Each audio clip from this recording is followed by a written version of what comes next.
성도들의 교과 공부를 응원합니다. 답심있게 유대균입니다. 안녕하세요. 바이올리니스트 윤혜입니다. 오늘 함께 살필 교과는 오가 내게로 오라입니다. 이번 주 교과는 성경의 몇 구절을 가지고 교과 공부를 하겠습니다. 성경의 어느 구절일까요? 네, 마태복음 11장 28절부터 30절까지의 말씀이 되겠습니다. 네, 맞습니다. 그럼 마태복음 11장 28절의 말씀을 목사님께서 먼저 읽어주시겠습니다. 수고하고 무거운 짐진 자들아 다 내게로 오라. 내가 너희를 쉬게 하리라. 네, 이 말씀을 하실 때 예수님과 제자들의 형편이 어땠을까요?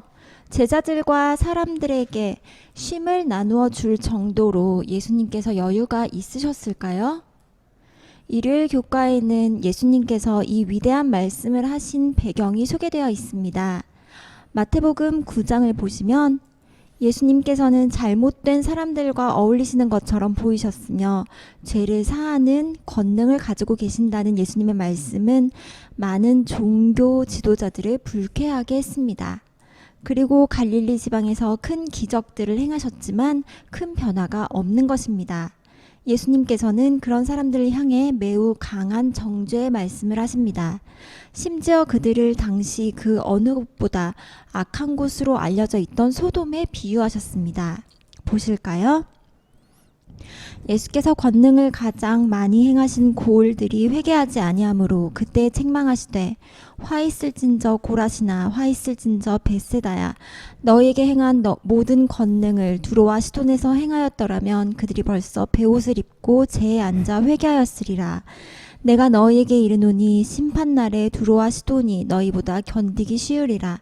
가버나움아 내가 하늘에까지 높아지겠느냐 음부에까지 낮아지리라.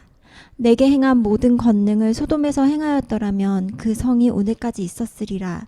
내가 너희에게 이르노니 심판날에 소돔 땅이 너보다 견디기 쉬우리라 하시니라. 마태복음 11장 28절을 말씀하시기 전에 예수님께서는 갈릴리 지역의 주요 도시들을 맹렬히 비난하십니다. 그리고 이것은 복음서에서 발견되는 가장 가혹한 말씀입니다. 여유가 있는 때가 아니라 백성들과 예수님 사이에 긴장이 고조되어 가고 있던 그때 예수님께서는 상황을 전환하시며 참된 쉼을 제안하시는 것입니다. 관계에는 긴장이 고조되고 상황은 악화되어 가고 있는데 예수님께서는 어떻게 쉼이 가능하셨을까요? 좋은 여건과 상황 때문에 쉬는 것이 아니겠지요. 교과는 이렇게 이야기하고 있습니다. 예수님께서 그렇게 하실 수 있는 이유는 바로 아버지께서 모든 것을 내게 주셨으니 아버지 외에는 아들을 아는 자가 없다는 말씀 때문이었다. 참된 쉼을 주실 수 있는 예수님의 능력은 그분의 신성과 그분이 가지신 아버지와 하나됨에 근거하고 있었다. 그렇습니다. 예수님의 쉼은 좋은 여건이나 상황에 의해 누리신 것이 아니었습니다. 그리고 예수님께서 우리에게 참된 쉼을 주실 수 있는 능력도 좋은 여건 때문이 아니라 아버지와 하나됨에 근거하고 있는 것입니다. 우리의 삶에서 두려움이 생기는 이유는 무엇일까요? 승리의 방식에 대한 오해 때문입니다. 우리는 부족하고 연약했습니다. 그런데 하나님이 내게 능력을 부어주셔서 승리했습니다. 하나님께서 강했던 것이지 내가 강했던 것이 아닙니다. 과거도 그랬지만 지금도 그렇습니다. 나는 여전히 부족하고 연약합니다. 그런데 어떻게 승리합니까? 하나님이 동행해 주셔서 싸움에서 이겼던 것입니다. 내 힘이 아니라 주님의 힘 때문입니다. 그러므로 지금 내가 체크해야 할 것은 내 모습의 강함이 아닙니다. 상황의 불리함도 아닙니다. 내가 주님과 함께함을 체크해야 하는 것입니다. 주님이 동행하기만 한다면 승리는 당연한 것입니다. 그래서 예수님께서 말씀하신 쉼은 여건이 좋을 때 말씀하지 않으셨습니다. 관계에는 긴장이 높아졌고 일은 뜻대로 되지 않는 것 같았습니다. 그런데 하나님과 함께하는 예수님께서는 쉼을 누리셨고 그분의 쉼으로 우리를 초청하셨습니다. 돈이 더 있어 안전한 것 아니고 힘이 더 있어 형통한 게 아니고 앞으로도 아닐 것입니다. 하나님의 도움으로 승리했습니다. 우리 여건과 조건 속에서 누리는 쉼이 아니라 하나님과 함께함으로 쉼을 누리셨던 예수님처럼 그리스도와 함께함으로 영속적인 쉼과 평안 속에 거하시는 모두가 되시기를 간절히 바랍니다. 그렇습니다. 예수님께서 쉼을 보증하실 때는 결과도 없어 보였고 관계에는 최고조로 긴장이 높아진 때였습니다. 그때 이렇게 말씀하셨지요. 수고하고 무거운 짐진 자들아 다 내게로 오라. 내가 너희를 쉬게 하리라. 내가 결과를 가져와야 한다는 생각을 하면 우리는 흔들릴 수밖에 없습니다. 그런데 예수님께서는 내가 너희를 쉬게 하리라 말씀하셨습니다. 조건이 좋아 쉬는 것 아니고 내게 있는 힘과 또는 쌓아놓은 무엇 때문에 쉬는 것도 아닙니다. 내가 너희를 쉬게 하리라. 우리 주님 말씀하시는 것입니다. 우리는 여러 조건이 아니라 주님과 함께 요것만 체크하면 되는 것입니다. 주님께 나가서 무거운 짐, 수고의 짐 이거 다 내려놓으시고 주께서 주시는 참다운 쉼을 얻는 모두가 되기를 간절히 바라봅니다. 월요일과 수요일 교과에는요, 이 멍에가 나옵니다. 그럼 마태복음 11장 28절에 이은 29절 30절의 말씀을 먼저 보시겠습니다. 나는 마음이 온유하고 겸손하니 나의 멍에를 메고 내게 배우라. 그리하면 너희 마음이 쉼을 얻으리니 이는 내 멍에는 쉽고 내 짐은 가벼움이라 하시니라. 예전에 사셨던 많은 분들은 아실 만한 것인데 도시에서 나신 젊은 분들은 이 멍에를 잘 모르실 것 같아요. 네, 사진에서 보는 바와 같이 제가 사진을 이렇게 해놓고 지난번에도 사진을 안 올렸더라고요. 편집을 할 때. 이번에도 어떻게 될런가 모르겠는데 이번에는 꼭 넣도록 해보겠습니다. 어찌됐건 사진에서 이렇게 보는 바와 같이 동물의 머리나 목에 얹어 짐을 끌도록 하는 이 나무 막대입니다. 저 멍에가 없으면 짐도 안 지고 이렇게 끄는 것도 안 해도 되니까 굉장히 편해 보이는 것입니다. 그런데 우리가 이 소 멍에를 맬 리는 없지요. 그래서 그리스도인들에게 상징적으로 저 멍에는 뭐지요? 우리에게 주어진 사명, 또 좀 힘에 겨워 보이는 책임, 이렇게 이해할 수 있겠습니다. 우리도 정말 멍에를 매며 내려놓으면 편해 보일 것 같은 이 소처럼 멍에가 없으면 참 좋겠다. 진짜 책임을 좀 이렇게 내려놓으면 참 좋겠다. 진짜 쉼을 누릴 수 있을 것 같은데 이런 생각을 할 수 있죠. 그런데 우리 주님께서는 우리의 상식에 반하게 말씀하십니다. 뭐라고 하시죠? 멍에를 벗으라가 아니라 내 멍에를 메고 내게 배우라. 그리하면 쉼은 얻을 것이라 고 말씀하시는 것입니다. 멍에를 메고 그리고 배우면 쉼을 얻게 된다니 이게 무슨 말씀일까요? 멍에를 벗어야지 멍에를 메고 배우면서 무슨 쉼을 얻을 수 있단 말입니까? 근데 어떤 목사님께서 칼럼을 쓰셨는데 참 통찰력 있는 칼럼입니다. 그래서 소개하고 싶은데요. 좀 읽어주실까요? 멍에는 소 2마리가 같이 끈다. 대개 어미소와 새끼소가 짝을 이룬다. 어미소가 리드하고 더 많은 짐을 진다. 이걸 통해서 새끼소는 배우게 된다. 어미의 페이스를 맞추면 쉽다는 것을. 어미소는 새끼의 스피드와 힘을 안다. 맞춰준다. 멍에가 없으면 못 배운다. 멍해지는 것이 쉬는 것이란 것을. 사역이 쉬는 것이다. 일 없는 지옥을 경험하지 말라. 너무 통찰력 있는 글 아닙니까? 멍에는 소 2마리가 같이 끕니다. 어미소와 새끼소가 짝을 이루는 것이지요. 당연히 어미소가 리드하고 더 많은 짐을 지게 됩니다.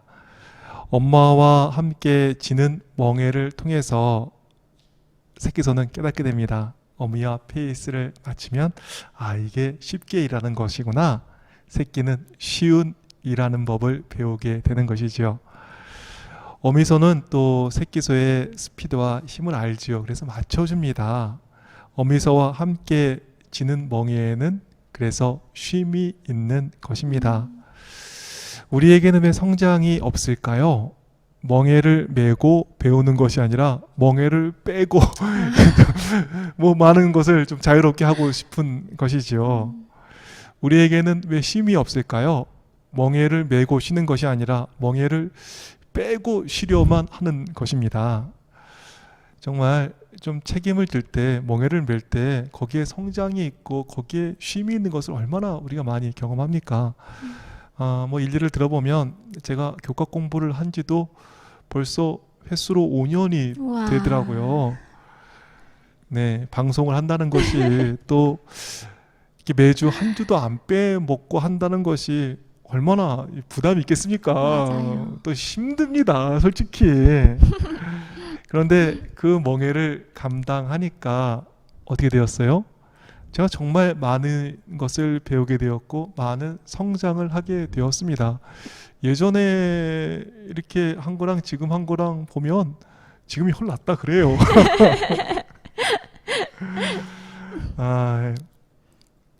정말 매주 화금토 설교 준비하는 것도 만만한 일이 아닙니다. 거기에 뭐 교과 대본 쓰고 편집하고 이렇게 하다 보면 굉장히 시간이 모자랍니다. 그런데 업로드 교과 공부 딱 끝내서 딱 이렇게 유튜브에 올려놓으면은 정말 잠깐이지만 이제 다음 시간까지 뭐 조금의 시간이 있구나 이런 여유 속에서 숨도 돌리고 굉장히 좀 편안함을 느낄 때가 있습니다. 일주일 내내 논다 그래도 아마 열심히 일한 다음에 잠깐의 여유를 느끼는 그 기쁨과 행복에는 아마 미치지 못할 것입니다. 일이 없다고 쉼이 있는 게 아닙니다. 사역이 쉬는 거다. 일 없는 지옥을 경험하지 말라. 정말 이 말씀은 진리의 말씀인 것입니다. 주님의 멍에를 빼고가 아니라 멍에를 메어 죽게 배우고 주님으로부터 참된 쉼을 얻는 주님의 종들 되시기를 간절히 바라겠습니다. 정말 좀 잘 생각해 보셨으면 좋겠습니다. 목회가 힘들잖아요. 설교도 힘이 듭니다. 바이올린도 힘드시잖아요.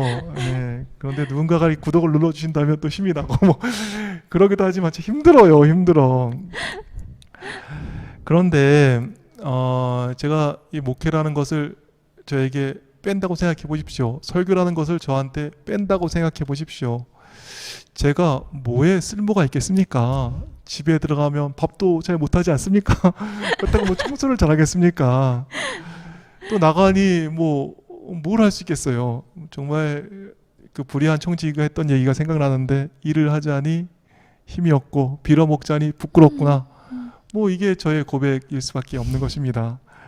그런데 힘들지만 멍에를 멜 때, 즉 사명의 자리에서 설교하고 목회를 하니까 또 거기 나름대로 유용하게 쓰임을 받는 것입니다. 힘들다고 함부로 멍에 벗어버리고 사명의 자리에 떠나지 않기를 간절히 바라겠습니다. 멍에 멜 때 유용합니다. 그리고 멍에 멜 때 배우는 게 있고 성장이 있고 참다운 쉼이 있습니다. 아멘. 네, 목사님의 멍에에 대한 좋은 통찰력에 이어 마지막으로 쉼을 주시는 예수님이 어떤 분이신지 살펴보겠습니다. 말씀을 보면 예수님은 마음이 온유하고 겸손하시고 그의 짐은 가볍다고 이야기하고 있습니다. 화요일 교과에는 마음이 온유하고 겸손하신 예수님에 대하여 먼저 말하고 있습니다. 잘 길들여진 어미소와 함께 멍에를 매는 새끼소는 배움과 쉼을 얻게 됩니다. 그런데 잘못 길들여진 소와 함께 멍에를 매면 일은 고역이 될 것입니다. 그럼 나의 멍에를 매라고 초청하시는 예수님은 어떤 분이실까요? 예수님께서는 자신에 대하여 이렇게 말씀하십니다. 나는 마음이 온유하고 겸손하니 나의 멍에를 메고 내게 배우라. 그리하면 너희 마음이 쉼을 얻으리니. 예수님은 온유하신 분이십니다. 온유란 말은 헬라어로 프라우스인데 길들여진 동물을 프라우스라고 했습니다. 예수님께서는 성질대로 하는 성난 황소가 아니라 정말 잘 길들여진 소와 같이 온유하신 분이십니다. 그 잘 길들여진 소와 함께 멍에를 맬 때 우리는 일도 잘 배우게 되고 쉼도 얻게 되는 것입니다. 예수님의 제자 요한을 보십시오. 시대의 소망은 이렇게 기록하고 있습니다. 요한은 자존심이 세고 하나님의 나라에서 첫째가 되고자 하는 야심이 있었다. 그러나 그는 날마다 자신의 난폭한 정신과 대조되는 예수의 온유하심과 관용하심을 보고 겸비와 인내의 교훈을 들었다. 요한은 신령한 감화의 마음 문을 열고 구주의 말씀을 듣는 자가 되었을 뿐 아니라 그것을 행하는 자가 되었다. 자아는 그리스도 안에 숨겨졌다. 그는 그리스도의 멍에를 메고 그 짐을 지는 것을 배웠다. 예수께서는 당신의 제자들을 견책하시고 또한 경고하시고 주의를 주셨으나 요한과 그의 형제들은 예수를 떠나지 않고 책망에도 불구하고 예수를 따르기를 택하였다. 구주께서는 그들의 연약함과 실수 때문에 그들로부터 돌아서지 않으셨다. 그들은 끝까지 예수의 고난에 참여하여 당신의 생애의 교훈을 배우기를 계속하였다. 그들은 그리스도를 바라봄으로 품성의 변화를 얻게 되었다. 예수님의 온유하심과 겸손을 보면서 자존심 세고 야심 있던 제자 요한은 그리스도처럼 변했습니다. 우리도 요한 이상으로 부족한 게 많습니다. 그런데 요한처럼 자아가 그리스도 안에 숨겨지고 그리스도의 멍에를 메고 남을 위해 봉사하며 그 짐을 지는 것을 배울 때 우리도 예수님의 온유와 겸손을 배우게 될 것입니다. 온유하고 겸손하신 예수님을 바라보고 그와 함께 멍에를 메고 일함으로 기분으로 일하는 성난 황소가 아니라 최고로 잘 길들여진 동물처럼 온유하고 겸손한 예수님 닮아가는 우리가 되기를 바랍니다.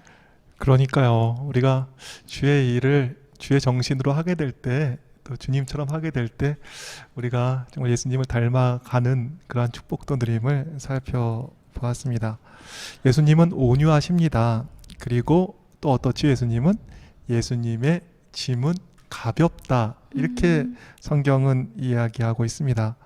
목요일 교과를 보시면 그래서 제목이 내 짐은 가벼움이라 이렇게 쓰여져 있습니다. 교과 75페이지에는 시대의 소망 331페이지의 말씀이 소개되어 있습니다. 좀 소개해드리고 싶네요.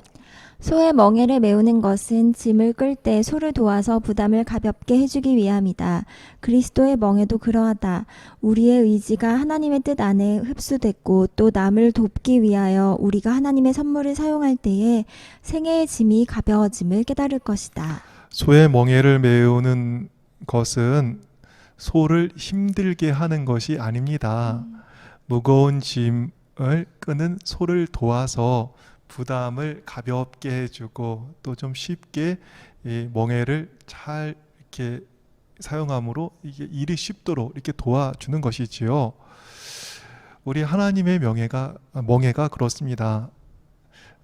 정말 우리 주님의 멍에는 쉽다, 가볍다 이렇게 말씀하고 있잖아요. 왜 그럴까요? 이 말씀 가운데서 보니까 나를 위해 사는 이기적인 삶이 아니라 남을 돕기 위해 하나님의 선물을 사용함으로 생애의 짐이 가볍게 된다고 분명히 이야기하고 있습니다. 남을 위해 살면서 지게 되는 그리스도의 짐은 가벼운 짐이라고 말씀은 분명히 이야기하고 있는 것입니다. 그러고 보니까 예전에 본 영화가 생각이 나는데요. 그 미션이라는 아주 좀 감동적인 영화가 있었습니다. 거기에 멘도라사라는 사람이 나오는데 이 사람이 노예를 막 잡아다가 팔고 막 이런 사람이에요. 근데 어쩌다 보니까 동생을 칼로 찔러서 죽이게 되었습니다. 멘도사는 속죄를 하기 위해서 이 과라니족을 위한 봉사 활동에 참여하게 됩니다. 그래서 과라니족을 위해서 봉사하기 위해서 그들이 사는 마을로 이제 가는 것이지요. 그들이 사는 곳에 가려면 이과수 폭포로 올라가야 되는데 잔뜩 짐을 지고 이렇게 올라가는 것입니다. 그 짐에는 과거에 자기를 살게 했던 칼, 방패, 그리고 자신을 보호했던 모든 장비들이 들어 있었습니다. 그것을 등에 지고 가다가 쓰러지고 어떤 때는 또 밑으로 떨어지고 이렇게 하는 것입니다. 그런데 누군가가 등에 밧줄로 묶어 있는 그 짐을 칼로 내리쳤습니다. 그 짐이 수백 미터 밑에 있는 폭포에 빠지게 되었습니다. 그리고 그 짐이 떨어지고 난 후 멘도사는 눈물을 흘리게 됩니다. 그리고 이전과는 전혀 다른 얼굴 표정을 띠게 되었고 그 얼굴에는 웃음이 있었습니다. 그리고 과란이족을 위한 삶을 살면서 진정한 평안을 얻게 되는 것을 영화 가운데서 본 적이 있습니다. 남을 위해 사셨던 예수님의 짐은 가볍습니다. 그런데 이기적 욕심 때문에 짐을 지고 폭포를 오르는 그 멘도사와 같은 그러한 힘겨운 삶을 우리가 살고 있는 건 아닌지 모르겠습니다. 남을 위해 사는 삶은 가볍다. 이기적인 우리가 다 이해할 수는 없는 말씀인 것 같습니다. 그러나 말씀은 남을 위해 사는 가벼움을 분명히 이야기하고 있습니다. 믿음으로 남을 위해 봉사하신 예수님의 그 가벼운 짐을 우리도 지게 되었으면 좋겠습니다. 그럴 때 정말 무거운 짐 가운데 우리가 허벅이는 것이 아니라 정말 가벼움 가운데서 우리가 참다운 좀 힘을 얻게 되지 않을까 이런 생각이 좀 듭니다. 우리 좀 이해는 안 되지만 믿음으로 우리 예수님의 그 짐, 남을 위해 봉사하는 그 짐을 짐으로 참다운 좀 가벼움을 좀 느끼는 우리 모두가 되었으면 좋겠습니다. 오늘 여러 가지 좀 살펴보았는데 어떤 것이 더욱 큰 감동으로 남으셨나요? 멍에 대한 뜻을 잘 이해할 수 있어서 좋았고요. 저의 하루하루의 생활을 더 성실하게 살아야겠다고 생각이 들었습니다. 네. 어디 도망가야 거기도 힘든 거 마찬가지입니다. 네. 네. 우리 주님께서 주시는 멍에의 참다운 힘과 성장과 또 가벼움, 또 예수님을 닮아가는 온유함을 배우는 기회까지 있음을 오늘 살펴보았습니다. 오늘 말씀 그럼 전체적으로 정리해 주실까요? 네. 내가 너희를 쉬게 한다고 하셨습니다. 여건이나 나의 힘이 아니라 주와 함께할 때 승리와 쉼은 오는 것입니다. 그러네요. 내게 오라 그랬잖아요. 내게 오면 쉰다 그랬는데 딴 거로 쉬려고 그랬네요. 그리고 멍에를 풀 때가 아니라 멍에를 맬 때 배움과 쉼도 있음을 배웠습니다. 또 예수님께서는 마음이 온유하신 분이시고 그와 함께 일하고 그를 바라볼 때 요한처럼 우리도 예수님처럼 변화하게 됨을 살펴보았습니다. 마지막으로 예수님의 집은 가볍습니다. 나를 위해 사는 것이 아니라 남을 위해 사는 것이 가벼운 삶이란 것을 다 이해할 수는 없지만 믿음으로 이 말씀을 따라서 살았으면 좋겠습니다. 그래서 나를 위해 사는 힘겨운 삶이 아니라 예수님처럼 남을 위해 사는 가벼운 삶을 모두가 경험하게 되기를 바랍니다. 네, 그럼 저희는 육과 가족 관계 속에서의 쉼을 누림으로 여러분을 다시 찾아오겠습니다. 그때까지 몸 마음 평안하세요.